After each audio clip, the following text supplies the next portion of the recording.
Hi friends, and welcome back to my channel and today's video and today's makeup tutorial. Today I'm gonna use the Bperfect Stacie Marie Carnival palette, which looks like this. I thought also that I would put some palettes right here that you can go ahead and vote on. I'll go ahead and leave some old palettes that I have in my collection. I'll go ahead and leave some palettes that I haven't done a lot of tutorials with that are newer to my collection. And you can vote and then I can see which palette I will dive into next, just so you guys can help me to pick one. So yeah, I'll leave some options right here so you can go ahead and vote which palette you want to see me use sometime in the near future. But today we are going to dive into this one, as I said. So let's just hop into the tutorial part of the review, the tutorial part of the video, and then at the end of the video I'll go ahead and share my thoughts. So today we're gonna hop into the Stacie Marie Carnival palette again from Bperfect because I want to. And oh my god, there's like so many choices that it's so hard to pick. I think I'm gonna start off with this shade that is called Chant. And I am just going to place this right.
I blended out pretty patchy, and I think that is because of the fact that the brush wasn't all even. So I don't think it's the shade, I think it is the brush.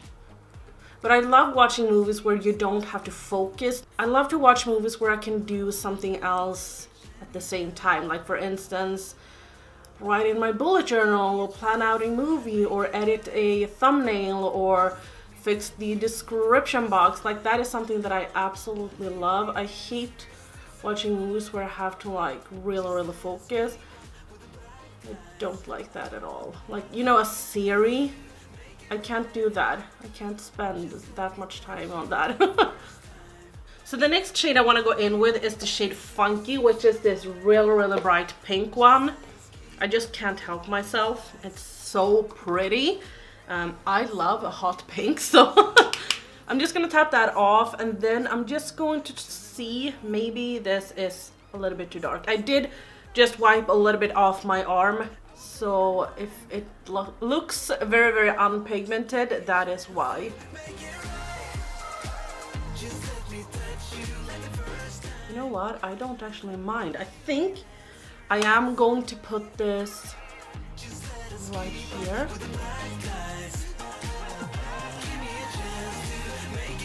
Just like stamp it in just above that purple, so it gives it a little bit more like a pinky purple. And then I'm taking this brush again. This is the Morphe M562 brush, and then I'm just gonna blend the edges right up here. See how that looks. This gave like the purple look an entirely different look. Really enjoy this. And these shadows, I feel like they are very easy to blend. Like if I would recommend one beginner palette, I would recommend this. I think that this is one of the easiest palettes that I've ever worked with. So the next shade I'm gonna take is this shade that is called Liquor. This is like a very, very dark, deep, purpley burgundy shade. Like you could use this with red looks, and you could use this with purple looks. And I'm gonna apply this to this brush. This is the Real Techniques brush that I showed you guys that I got in my recent banger head video. I'll go ahead and link that up here, but I have actually been liking this. So I'm just going to stamp this in my outer corner.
You didn't pray, it's your fault. So as you can see, the contrast between the orange and this outside is too strong. So that's why I'm going in with a little bit of the shade Guilty. I think that this will blend beautifully with the orange and then also really nice with the purple. So I'm just taking this in my outer corner, a little bit more.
Shade funky once again, this bright purple, pink I mean. And I'm taking this on a Sigma E36 brush and I'm just going to smoke out this purple.